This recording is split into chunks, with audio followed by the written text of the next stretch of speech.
O governo de transição do Burkina Faso, liderado pelo capitão Ibrahim Traoré, acabou por aprovar uma lei que visa free visa, vistos gratuitos para todos os cidadãos africanos que quiserem viajar para o Burkina Faso.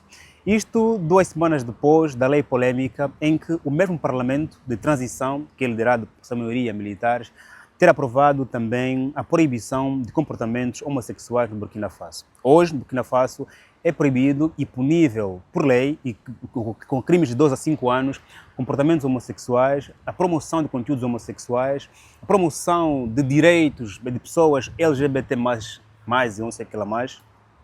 E depois daquela polêmica da lei homossexual, claro, dividiu o país em termos de opinião, cada um tem sua opinião em relação a essa matéria, e já agora eu te pergunto também, você é a favor que esta lei, se no teu país ainda não existe, seja aprovada a proibição de comportamentos homossexuais no teu país? És a favor, és contra? Porque diz aqui em comentário, vamos aqui aquecer o vídeo com comentários diferentes em relação a esta lei, que cada um tem a sua opinião em função da sua cultura, da sua religião, das suas experiências. Okay? Cada um tem sua mundividência em relação a esse tema, e por isso é que, em última instância, o Parlamento ou o povo podem criar uma lei que possa proibir ou liberar comportamentos homossexuais. Ponto. Mas o tema de hoje é, já comentaste? Qual é a tua opinião em relação a esse tema da homossexualidade? Provas, não provas? Recomendas, não recomendas? Ok. Mas o tema de hoje, para este vídeo, é sobre o facto de Burkina Faso, o seu parlamento de governo de transição, ter aprovado o free visa para os países africanos. O governo justifica, claro, é mais do que a promoção do turismo, promoção do país, a obtenção de outras fontes de receita, mostrar para o mundo a outra realidade do Burkina Faso, promover a economia do Burkina Faso. Eu acho que mais do que esses pressupostos, que são claramente evidentes, Burkina Faso quer estar em frente, quer fazer parte daqueles países que estão a caminhar para o projeto final do programa chamado União Africana. Nós sabemos muito bem que, aliás, eu sempre aqui digo no canal que a União Africana é um projeto que até hoje ainda não começou a ser executado, porque tanto os programas da Organização para a Unidade Africana e da União Africana, os objetivos até hoje não foram, na sua totalidade alcançados. Né? Apenas alcançamos um, que é a independência dos países africanos, ok? Alcançamos. Também há discussões em volta da independência. Depois, outros objetivos como a hegemonia da África, a paz do continente, a interligação de pessoas e bens, promoção de economia única, banco único, moeda única, língua de unidade, outros objetivos, fim das guerras, outros objetivos da União Africana ainda não foram atingidos, e não me parece que costumam existir todos os dias discussões em volta desses temas. E acredito eu que, mais do que Burkina Faso querer promover-se, como fizeram outros países africanos que também já levantaram o Visa, como Quênia, acho que o Ruanda também levantou, Angola levantou alguns países, não só africanos, como também no estrangeiro, fala-se de mais de 80 países que Angola levantou, ainda não levantou para todos os países africanos, por causa também de várias debilidades que existem na própria África. Mas aqui, olhando para Burkina Faso, eu penso que o capitão Ibrahim Traoré, fazendo parte da Aliança do Sahel, onde outros membros não aprovaram esta livre circulação de todos os africanos, mas apenas dos 3 membros do Burkina Faso, do Mali e do Níger, eles podem circular à vontade, já têm políticas comuns, várias, ok? Mas eu penso que Burkina Faso quer fazer parte do processo de unidade da África, porque se nós esperarmos que a União Africana exija, porque não consegue exigir, a União Africana me parece ser uma organização mais diplomática, mais conselheira, como se fosse uma ONU, onde há algumas votações, mas que conta mesmo aí do Conselho de Segurança, e que tem mais um papel de conciliador do que aquele que dita as leis, que manda as normas, ok?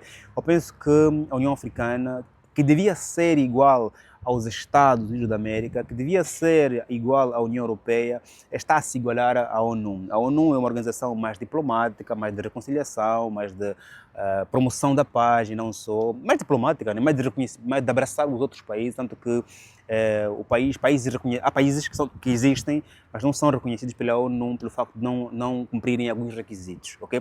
Também há países africanos que não estão na União Africana, ok? Entanto, acredito eu que o capitão Ibrahim Traoré quer apenas fazer parte daqueles países que decidiram unir a África por vontade própria, porque se você esperar que a União Africana faça isso, jamais chegará. Agora, vale também aqui reconhecermos que, primeiro, estamos de parabéns, que mais países, eu acho que nesse momento fala-se mais de 5 países que liberaram visto para todos os países africanos, ok? Estamos a caminhar, a África tem 54 países, faltam 50 ou 49, ok? E acredito eu que um dia chegaremos a um ponto de inflexão onde todos os países africanos liberaram o visto. Por quê? Porque quando eu libero os vistos para todos os países africanos, como fez o Ruanda, fez o Quênia, está agora a fazer o Burkina Faso, isso gera uma pressão para outros países que lhes foram levantados vistos. Então eu levantei-te visto, ele levantou-me visto, eu continuo a aprender o visto, por quê? Eu tenho que me rever. O Burkina Faso é um país que é claramente instável, há lá grupos jihadistas, e outros países podem temer abrir vistos para o Burkina Faso com medo de não terem controle de quem é que está vindo daquele país. Se é um cidadão burkinabe, ou se é um cidadão que vem lá da Líbia, ou um cidadão que vem com outros programas, ok? Mas Burkina Faso, ao levantar o visto, está a pressionar os países africanos a também liberarem os vistos. Ontem, o angolano não podia visitar Burkina Faso, ok? Mas vários países africanos já podiam, europeus podiam visitar Burkina Faso, podiam pagar visto à chegada. Hoje os africanos não precisam de visto para Burkina Faso, ok? Portanto, essa é uma estratégia de forçar os outros países a também liberarem o visto e quanto mais países vão liberando, não vai demorar para nos próximos 10 anos, que é muito tempo, mas vamos com calma, nos próximos 10 anos a África se unir. Por que que países africanos não liberam desde já os vistos? Alguém podia perguntar. Primeiro tem a ver com parceiros internacionais, temos parceiros diferentes, nós devemos explicações aos nossos parceiros internacionais que são diferentes. Temos muitos países que estão em conflito, ok? Abrir visto em um país que está em conflito é criar outros problemas, ok? Porque lá onde há conflito há tráfico de muita coisa, seres humanos, há tráfico de armas, há tráfico de droga, há lavagem de dinheiro. Portanto, existem problemas de base em muitos países africanos, por isso é que faz com que alguns países se sintam acanhados, com medo de levantarem o visto. Por isso é que aqueles países que sabem que eu sou o problema, porque eu estou em conflito, porque eu estou a liderar por meio de um golpe de Estado, porque eu sou um reinado, porque eu sou tido como sendo um país corrupto, eu que sou o problema, eu vou levantar o visto. Quando eu que sou o problema levanto o visto, os outros, se não se sentirem obrigatoriamente, se não se sentirem forçados a abrir o visto, eu vou para lá diplomaticamente conversar com eles. Nós liberamos, o que é que você precisa para que também possa abrir o visto ao meu país? Quais são os pressupostos que eu devo cumprir para que você abra o visto para o meu país? Okay? Mas para fazer isso, eu tenho que levantar o visto. Ponto. Depois tem outro problema, que amanhã claramente a África terá visto para todos, aberto. Teremos o problema, que é para frente, para corrigirmos, das viagens, dos transportes, ok? Uma viagem de Portugal à Espanha é muito mais barata. Aliás, uma viagem de Angola a RDC Congo, de avião, é muito mais cara, de cabine da RDC Congo, é muito mais cara do que uma viagem, por exemplo, de Portugal a Barcelona, de Portugal à Espanha, não digo, Portugal à Alemanha, ou Portugal à Bélgica, Portugal à Inglaterra, ou seja, mais distâncias na Europa é muito mais barato do que as curtas distâncias em África. Por que, Joaquim? Há vários fatores, como os fatores técnicos, ok? Falta de companhias africanas, puramente africanas, gasolina, ok? De quem são as companhias que existem? Quando digo que falta de companhia, ou seja, faltam fábricas a produzirem aviões em África.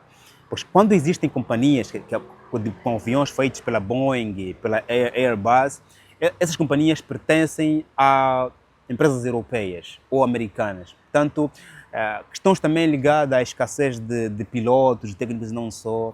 Okay? Também há pouca procura, porque poucos africanos têm poder de compra, poderem passar férias fora. Portanto, se não há procura, se o combustível é caro, se há poucos técnicos, se a manutenção dos aviões é muito caro, quem tem avião a fazer viagens pela África vai cobrar muito caro. E dificilmente os africanos poderão conhecer a África por aviões.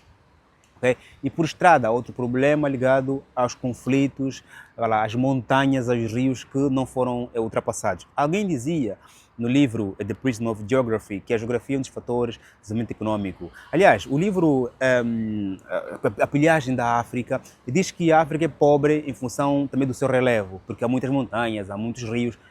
Mentira, família. Mentira.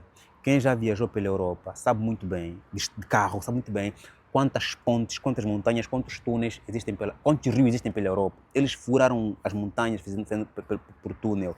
Eles passaram pontes gigantíssimas sobre as colinas, ok? As nossas montanhas, os nossos rios não são fatores de impedimento para que possamos fazer uma ligação terrestre entre a África. Não há investimento, não há vontade. Quem está a governar com o programa do governo e não programa do Estado. Está preocupado com o seu mandato, quando é que vai terminar, como é que vou aproveitar, se não tirar agora, quando é que vou tirar. Okay? Portanto, não há amor ao continente para quem está a governar. Se houvesse todos os revenues a virem do cobalto, do ferro, do manganésio, das pedras, do solo, do que seja, seria revestido no continente. Okay? Não só não há vontade, como também há impedimentos a investimento estrangeiro em função dos conflitos internos. Ok? No entanto, está de parabéns ao Burkina Faso, está de parabéns a outro país, qualquer africano que está a pensar também em levantar vistos. Nós precisamos para que depois amanhã haja uma unidade monetária em África, uma unidade financeira. Havendo uma unidade financeira em África, fará com que o Banco Africano terá dinheiro a vir dos países africanos, com esse dinheiro poderemos construir pontes para ligar países africanos. Imagina um banco africano, existe um banco de desenvolvimento africano, né? Eu estou a falar de uma reforma geral onde criamos um banco de financiamento e investimento africano, onde países africanos, ao invés de, como aconteceu agora na Etiópia, né, na inauguração da maior barragem, né, os países africanos estão lá preocupados em pedir investimentos a vir da Europa para poderem ligar países africanos por rede elétrica. Para ligar por rede elétrica, estamos à espera que nos emprestem dinheiro. A Etiópia já fez a barragem, também, claro, com financiamento chinês e não só, ok, tudo bem, mas precisamos de um banco de investimento ou financiamento africano, onde os principais financiadores são os países africanos e esse dinheiro sirva para ligar a África por terra, ou então ligar a África por via aérea, não é? Criamos um fundo em que possamos criar também projetos ambiciosos, como fizeram agora aqui, vai lá, ao Extremo Oriente, na Cimeira de Xangai, quando se estabeleceu o programa de criação lá, de um programa espacial para a Lua, os países China, Rússia, Coreia do Norte, o Irão, okay? Programas de criação de inteligência artificial para esses países também. Eu penso que a ambição devia ser voltada para ali, ok? E não podemos elogiar o passo que se deu a esses países africanos e também, claro, quero ouvir o teu comentário sobre a lei de proibição da homossexualidade em África, em maior real nos países muçulmanos, que são a maioria em África. Eu acho que hoje grande parte dos países africanos proibiram a homossexualidade.